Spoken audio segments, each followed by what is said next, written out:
So hello everyone, I hope you all are doing good. This is chapter number 5 of union and its territories. कि इसके बाद ना ये rapid revision भले से है, बट इसके बाद आपको लक्ष्मीकांत बुक उठाने की ज़रूरत नहीं है। बट मैं ये उम्मीद करता हूँ, आपसे आशा करता हूँ कि आपने ये चैप्टर कम से कम एक बार तो पढ़ रखा है, तभी इस रैपिड रिवीजन का आपको फ़ायदा भी होगा। तो चलिए स्टार्ट करते हैं विद आर्टिकल 1 to 4। इसमें दे रखा है आपका जो आपका कवर करता है पार्ट 1 ऑफ द कॉन्स्टिट्यूशन, और ये डील करता है आपके यूनियन एंड इट्स टेरिटरीज से। आर्टिकल 1 डिस्क्राइब करता है इंडिया, दैट इज भारत। आपसे पूछा जा सकता है सीधे सीधे कि हमारे देश का नाम कहाँ पे दिया हुआ है, कौन से आर्टिकल में दिया हुआ है। That is name of the country is given in article 1, that is India and Bharat. फिर उसके बाद आता है आपका union of state. As a union of state, अब ये क्या दर्शा रहा है? यूनियन ऑफ स्टेट दर्शाता है आपका type of polity which India follows या फिर which India have accepted rather than federation of state. हमारा जो देश है वो यूनियन है, ना कि फेडरेशन है। अब फेडरेशन किसको बोला जाता है? Federation is US federation, that is America जो है, जो आपके जितने भी प्रदेश हैं, दैट इज 50 वहाँ पे स्टेट्स हैं, 58 स्टेट्स का वहाँ पे एग्रीमेंट हुआ था कि हम सब लोग मिलके एक देश बनाएंगे जिसका नाम होगा यूनाइटेड स्टेट्स ऑफ अमेरिका। इसलिए उसे बोलते हैं फेडरेशन ऑफ स्टेट। और इंडिया में क्या है? इंडिया में जितने भी स्टेट्स आए हैं, those are not with the agreement. उन्होंने सब सहमति से बोला था कि हम इंडिया का हिस्सा बनना चाहते हैं। So it is not a result of agreement. Question आपसे सीधे सीधे पूछा जा सकता है, states have right no right to secede. ठीक है, स्टेट्स के पास कोई राइट नहीं है सीसीड होने का। अगर उत्तर प्रदेश निकलना चाहे तो नहीं निकल सकता है, या फिर कोई भी state. Territory classified into 3 categories. First है आपका स्टेट्स, दूसरा है यूनियन टेरिटरीज, तीसरा है एक्वायर्ड टेरिटरीज, जो कभी फ्यूचर में एक्वायर करी जा सकती हैं। और ये सब आपका कहाँ दिया हुआ है? ये सब दिया हुआ है आपका आर्टिकल 1 में। फिर इसका बाद आता है आपका शेड्यूल 1। शेड्यूल 1 में क्या दिया हुआ है? एक तो आपको ध्यान रखना है कि आर्टिकल 1 में क्या दिया हुआ है, दूसरा है शेड्यूल 1 में क्या दिया हुआ है। शेड्यूल 1 में दिया हुआ है हमारे name and territorial extent of the states. ठीक है, इसमें हमारे देश का नहीं, इसमें स्टेट्स की बात करी जा रही है। Schedule 1 covers the name and territorial extent of the state. किस राज्य का कितना टेरिटोरियल एक्सटेंट है, ये सब आपका शेड्यूल 1 में दिया हुआ है। अब देखिए यहाँ पे शेड्यूल 1 में सारे राज्य दिए हुए हैं, उनके नाम दिए हुए हैं, बट एक स्पेशल प्रोविजन दिया हुआ है under part 21 of the constitution. ये शेड्यूल नहीं है, ये पार्ट 21 ऑफ द कॉन्स्टिट्यूशन है, जिसमें यह बताया गया है कि इन राज्यों को स्पेशल दर्जा दिया गया है। First is your Gujarat, Maharashtra, Tamil Nadu, Goa. इसको मैं जूम इन कर देता हूँ, आप इधर देख सकते हैं। That is Gujarat, Maharashtra, Tamil Nadu, Goa, Karnataka and Andhra Pradesh. ध्यान रखिएगा नीचे के आप 2 राज्य छोड़ दीजिएगा, that is your Tamil Nadu and Kerala. इन दोनों को छोड़ के आपके सदर्न स्टेट्स में जो आ जाते हैं, वो सारे सदर्न और वेस्टर्न पार्ट ऑफ इंडिया में आ जाते हैं, वो सारे ही राज्य यहाँ पे आ जाएंगे। फिर उसके बाद अगर नॉर्थ ईस्ट की तरफ बढ़े तो नॉर्थ ईस्ट में आप इधर 2 राज्य छोड़ दीजिए, बाकी सब आ जाएंगे आपके। जो 7 सिस्टर्स प्लस सिक्किम अगर आप काउंट करें तो उसमें आप मेघालय छोड़ दीजिए एंड त्रिपुरा छोड़ दीजिए। इन दोनों को छोड़ के आपके जितने भी राज्य हैं उनको स्पेशल प्रोविजन दिया हुआ है। ये आपको कोई नहीं बताएगा, ये आपको यहाँ पे बहुत अच्छे से ध्यान रहना चाहिए किन किन स्टेट्स को स्पेशल प्रोविजन मिला हुआ है। That is Sikkim, Arunachal Pradesh, Assam, Nagaland, Manipur and Mizoram. इन सभी राज्यों को यहाँ पे स्पेशल प्रोविजन के अंडर रखा गया है। ये पूछा जाता है कई बार। फिर इसके बाद आता है आपका शेड्यूल 5 एंड शेड्यूल 6। इसमें आपका बताया गया है एडमिनिस्ट्रेशन ऑफ शेड्यूल्ड एरियाज। इसके बारे में हम अलग से जब शेड्यूल 5 और शेड्यूल 6 को अच्छे से पढ़ेंगे तब बताएंगे। तो शेड्यूल 5 एंड शेड्यूल 6 में दिया हुआ आपका scheduled areas and tribal areas से रिलेटेड एडमिनिस्ट्रेशन के जितनी भी प्रोसेस एंड प्रोसीजर्स हैं उनके बारे में। अब देखिए यहाँ पे एक चीज़ और दी गई है, that is territory of India is wider expression than union of India. ऐसा क्यों कहा गया है? क्योंकि union of India only consist of states. आपके जितने भी स्टेट्स हैं उसमें क्या आ जाएगा? That is union of India. आज की डेट में अगर आप देखें तो जम्मू एंड कश्मीर पहले क्या हुआ करता था? एक राज्य हुआ करता था, बट आज की डेट में क्या है, वो राज्य नहीं रहा है। वहाँ उसको क्या बना दिया गया आपका? Union territories. तो वो अब क्या है, वो यूनियन ऑफ इंडिया का पार्ट नहीं है, that is territory of India. वो टेरिटरी ऑफ इंडिया में आएगा, इसलिए कहा जाता है territory of India is the wider expression. फिर इसके बाद आता है आपका आर्टिकल 2, जो ग्रांट करता है 2 पावर। किसके ऊपर? पार्लियामेंट के ऊपर। किस चीज़ की पावर है? इस चीज़ को बहुत ध्यान से पढ़िएगा, आर्टिकल 2 एंड 3, इसमें कन्फ्यूजन नहीं करना है। इसमें 2 पावर्स दे रखी हैं, the power to admit into union of India new state. मतलब हम किसी भी नए राज्य को इंडिया में एडमिट करते हैं। इसका आप सबसे बढ़िया एग्जाम्पल क्या दे सकते हैं? सिक्किम। ठीक है, सिक्किम को किसके? आर्टिकल 2 के अंडर इंडिया में सम्मिलित किया गया था। And power to establish a new state, नया स्टेट बनाने के जो है वो भी प्रोविजंस आर्टिकल 2 में दिया गया है। मतलब देखो यहाँ पे क्या है यहाँ पे बात ये नहीं करी जा रही है कि पुराने ही राज्यों में से नया राज्य बना दिया जाएगा। पुराने राज्यों का अगर नया राज्य बनाएंगे तो वो आएगा आपका आर्टिकल 3 में, ध्यान रखिएगा इस चीज़ को। अगर आप कोई नया स्टेट एस्टेब्लिश कर रहे हैं, अब देखिए मैं आपको बताता हूँ इसका एग्जाम्पल क्या होगा। इसका एग्जाम्पल होगा J&K। जम्मू एंड कश्मीर को जब नया स्टेट बनाया जाएगा तो तब उसे बनाया जाएगा under article 2 of the Indian constitution, ठीक है। और आर्टिकल 3 में क्या है, आर्टिकल 3 में ये बोला गया है, देखिए यहाँ पे दिखा हुआ, आर्टिकल 2 रिलेट्स टू एडमिशन और establishment of new state that are not part of the union of India. Union of India में मैंने बताया आपको स्टेट्स आते हैं खाली। देन उसके बाद आता है article number 3 on the other hand relates to the formation और changes in the existing state of union of India. अब देखो आर्टिकल 3 में एक मोस्ट इंपॉर्टेंट वर्ड है दैट इज एग्जिस्टिंग स्टेट। जो भी कुछ चेंजेस आर्टिकल 3 में आएंगे वो होने चाहिए जहाँ पे राज्य जो पहले ही स्थापित राज्य हैं उनमें चेंजेस किए जा रहे हैं, ठीक है। और आर्टिकल 3 जो है वो पार्लियामेंट को ऑथराइज करता है 5 चीज़ों के लिए।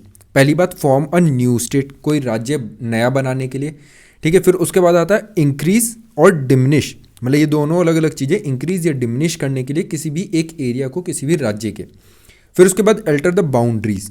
अब किसी भी राज्य की आप बाउंड्रीज को अल्टर कर सकते हैं, मतलब छोटी बाउंड्री कर सकते हैं, बड़ी बाउंड्री कर सकते हैं। किसी भी स्टेट का आप नाम चेंज कर सकते हैं। तो ये 5 चीज़ें, आप चीज़ों को ध्यान रखना है इन चीज़ों को, कि आर्टिकल 3 ऑथोराइज करता है पार्लियामेंट को to form a new state, increase और diminish an area, alter the boundaries and name of any state.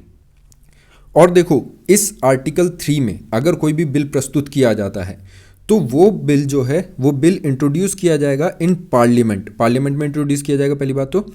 और उसमें प्रायर रिकमेंडेशन किसकी होनी चाहिए, प्रेसिडेंट की। देखिए मेरे जितने भी नोट्स होंगे उसमें पी का मतलब होगा प्रेसिडेंट। पी जैसे आप इधर भी देख सकते हैं, पी के ऊपर जो सर्कल लगा हुआ है ये भी आपका प्रेसिडेंट होगा। तो कुछ शॉर्ट फॉर्म्स मैं यूज़ करता हूँ। अब इसमें एक बहुत इंपॉर्टेंट वर्ड है जिसको आप यहाँ पे देख पाएंगे, ओनली को आप ध्यान रखिएगा। यहाँ पे only with the prior recommendation of president की यहाँ पे बात करी जा रही है। President has to refer it to state, और प्रेसिडेंट को इसको किसको रेफर करना पड़ेगा, स्टेट्स को। बट ये जो चीज़ है ये यूनियन टेरिटरी के केस में नहीं आएगी, not in the case of union territory. क्यों? क्योंकि यूनियन टेरिटरी पे पूरा अधिकार होता है किसी भी पार्लियामेंट का कि वो उसको कैसे भी चेंज कर सकते हैं। तो यहाँ पे प्रेसिडेंट किसको रेफर करेगा, किसी भी स्टेट को। State legislature concern for expression it's views with in a specified period, और ये एक स्पेसिफाइड पीरियड में उसको अपना जो भी व्यूज़ हैं स्टेट के वो बताने होंगे। अब ये जो चीज़ है ना यहाँ पे कि व्यूज़, ये व्यूज़ बाउंड नहीं होते हैं प्रेसिडेंट के ऊपर। फिर इसके बाद आता है आपका आर्टिकल नंबर 4 जो बोलता है आर्टिकल 2 एंड आर्टिकल 3, इन दोनों के अंदर कोई भी चेंजेस लाए जाते हैं तो वो काउंट नहीं होंगे under the constitutional amendment act under article 368। मतलब यहाँ पे जो आर्टिकल 368 आपको भी पता है, आर्टिकल 368 के अंडर जो भी कॉन्स्टिट्यूशनल अमेंडमेंट एक्ट होते हैं उनमें यहाँ पे पार्लियामेंट को स्पेशल मेजॉरिटी की ज़रूरत पड़ती है। बट यहाँ पे क्या बोला गया है कि अंडर आर्टिकल 2 और 3 में कोई भी अगर चेंजेस किए जाते हैं तो वो किस में आएंगे, that will be count under the simple majority. Okay, तो ये हो गया आपका about the union and its territories. अब इसके बाद इसका हिस्टोरिकल बैकग्राउंड देखेंगे, पूरा नहीं देखेंगे, आपकी बुक में काफ़ी कुछ ऐसा दिया हुआ है जो एग्जाम में कभी भी नहीं पूछा जाएगा। यहाँ पे सिर्फ मैं आपको वो प्रोविजंस बताऊंगा जो एग्जाम में पूछे जा सकते हैं। तो सबसे पहला आता है आपका 1960 में। अब देखिए जब इंडिया में स्टेट्स रीऑर्गेनाइजेशन की बात होती है तो कुछ केसेस और कुछ कमीशंस आपको बिल्कुल याद करने पड़ेंगे जो बहुत ही ज़्यादा इंपॉर्टेंट है। सबसे पहला आता है आपका इसमें बेरूबारी यूनियन केस। यहाँ पे जो सबसे पहले मुद्दा उठा था that is about the caseation of territory. क्या इंडिया जैसे किसी और टेरिटरी को अपने अंदर सम्मिलित कर सकता है, क्या इंडिया अपनी कोई टेरिटरी किसी को सिसीड कर सकता है? तो यहाँ पे इसमें Berubari of union of India case में बोला गया था cessation is only by the amending the constitution under article 368। इसका मतलब क्या है, इंडिया जो है अपनी टेरिटरी सिसीड कर सकता है but not with the executive order और not by the simple majority, that should be under article 368। ये आपका आर्टिकल 368 में आएगा।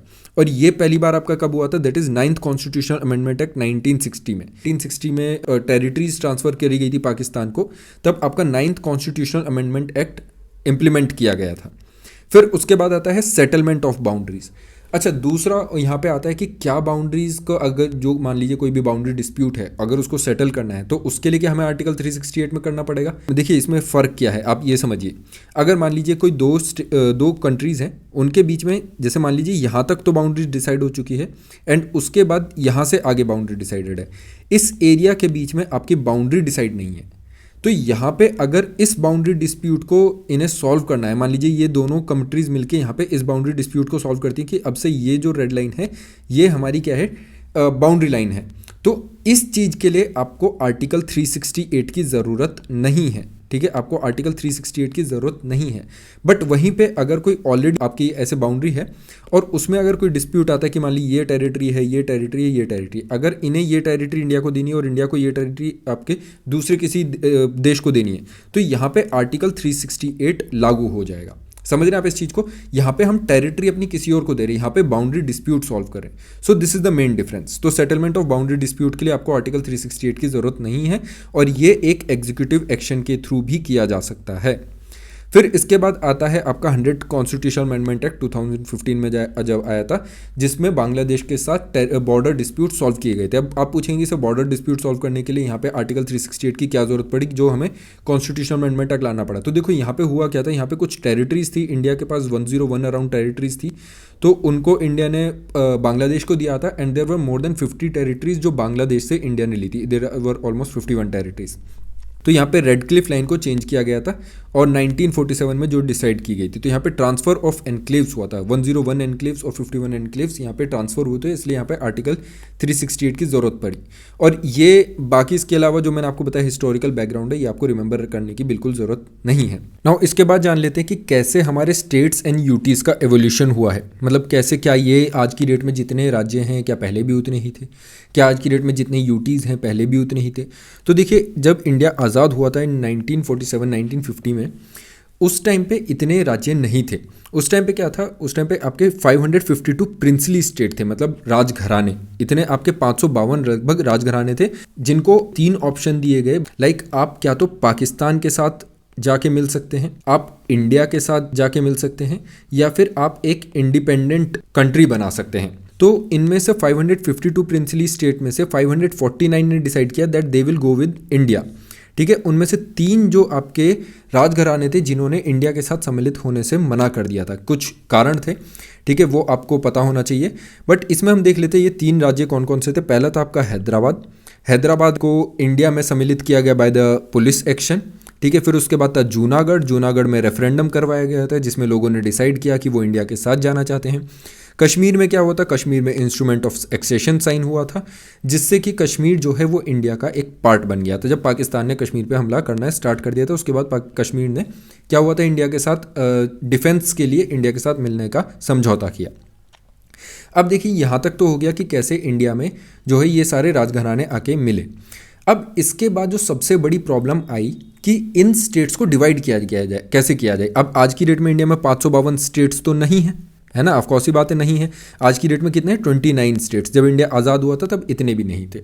तो उस टाइम पे सबसे बड़ी प्रॉब्लम आई कि कैसे इनको डिवाइड किया जाए, किस बेसिस पे डिवाइड किया जाए, क्योंकि काफ़ी सारे राज्यों की डिमांड थी कि हमें लिंग्विस्टिक बेसिस पे डिवाइड किया जाए, Telugu speaking people, Tamil speaking people और इस टाइप के जो लोग थे, मलयालम स्पीकिंग पीपल, इन्होंने बोला कि भाई हमें अपना अपना नया राज्य चाहिए।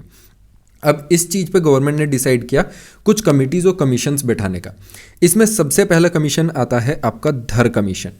जून 1948 में एसके धर के अंडर एक कमीशन बनाया गया जिसको हम बोलते हैं लिंग्विस्टिक प्रोविंसेस कमीशन, ठीक है। ये आप यहाँ पे देख सकते हैं, this is linguistic provinces commission.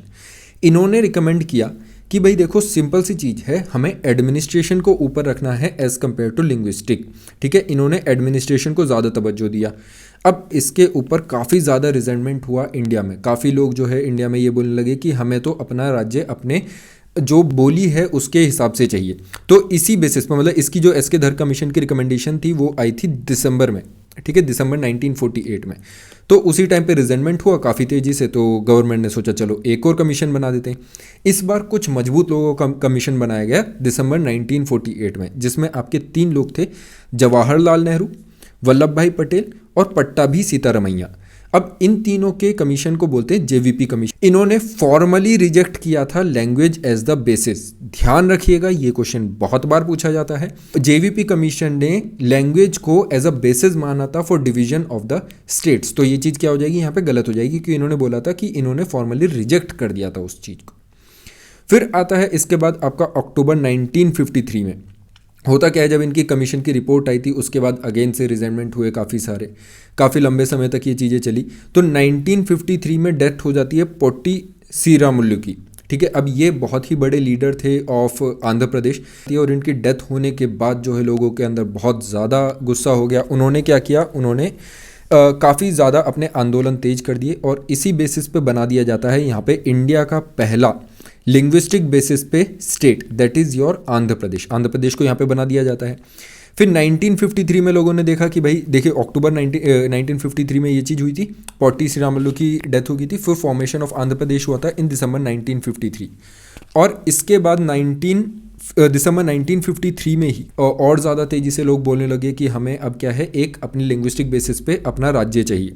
तो 1953 में फजल अली कमीशन बैठाया जाता है और 1955 में इनकी रिपोर्ट आती है। इन्होंने ब्रॉडली एक्सेप्ट किया था, इस चीज़ को ध्यान रखिएगा, the Fazal Ali commission broadly accepted the language as a basis. इन्होंने बोला था ठीक है, हम ये चीज़ मान सकते हैं एक बार के लिए कि यहाँ पे लैंग्वेज को जरिया मान सकते हैं राज्य घोषित करने का। तो इन्होंने ब्रॉडली एक्सेप्ट कर लिया language as the basis for creation of state और इन्होंने रिजेक्ट कर दी थी theory one language one state. इन्होंने ये बोला ठीक है, आप राज्य के लैंग्वेज के बेसिस पे कर सकते हैं, बट ऐसा नहीं है कि हर एक लैंग्वेज के बेसिस पे आप हर एक स्टेट बना देंगे। ऐसे तो इंडिया में 3,000 के करीब लैंग्वेजेस हैं, तो क्या आप सभी के बेसिस पे जो है एक स्टेट बना देंगे, तो ऐसा तो नहीं हो सकता है। तो इस बेसिस पे इन्होंने रिजेक्ट कर दी थी थ्योरी। तो क्वेश्चन आपसे सीधे सीधे पूछा जा सकता है कि none of the commission have accepted the theory of one language one state. तो ये स्टेटमेंट क्या सही होगी? जी हाँ, बिल्कुल ये स्टेटमेंट बिल्कुल सही रहेगी, नन ऑफ द कमीशन। फिर इसके बाद और कॉन्स्टिट्यूशन को यहाँ पे चेंज किया गया। तो यहाँ पे 4 फैक्टर्स सामने निकल के आते हैं जिसके बेसिस पे आप किसी भी क्या है राज्य को बना सकते हैं। सबसे पहला है यूनिटी एंड सिक्योरिटी। आपको अपने देश की यूनिटी एंड सिक्योरिटी का बिल्कुल क्या करना है, ध्यान रखना है कि जब आप क्या है किसी भी राज्य को बनाएंगे। फिर दूसरा क्या है, लिंग्विस्टिक एंड कल्चरल होमोजेनिटी। ठीक है, उस राज्य में लिंग्विस्टिक और कल्चरल होमोजेनिटी होनी चाहिए। फिर financial and economic and administrative considerations को आपको यहाँ पे ध्यान में रखना है। And welfare of people in state as well as of the nation. इस चीज़ का बिल्कुल ध्यान रखेंगे कि वेलफेयर होना चाहिए लोगों का। तो यहाँ पे होता है हमारा चैप्टर नंबर 5 खत्म। आई होप ये आपको रैपिड रिवीजन पसंद आया होगा। अगर आप यही वीडियोस कंटिन्यू करना चाहते हैं तो जैसे ही आप वीडियो ख़त्म करें तुरंत सब्सक्राइब कीजिए चैनल को, आपको ऐसी वीडियोस बिल्कुल मिलती रहेंगी। ठीक है, और ये सबसे इंपॉर्टेंट चीज़ क्या, देखिए ये मैक्सिमम 20 मिनट्स में आपका पूरा चैप्टर खत्म हो गया, बट अगर आप ये चीज़ खुद पढ़ने बैठेंगे इट विल टेक अराउंड आपका 1 to 2 आवर्स। ओके, तो इस चीज़ को ध्यान रखिए, यहाँ पे आपको रिवीजन पूरा करना है। 1-2 बार पहले रीडिंग कर लीजिए, उसके बाद आप यहाँ पे इस रिवीजन को स्टार्ट करेंगे।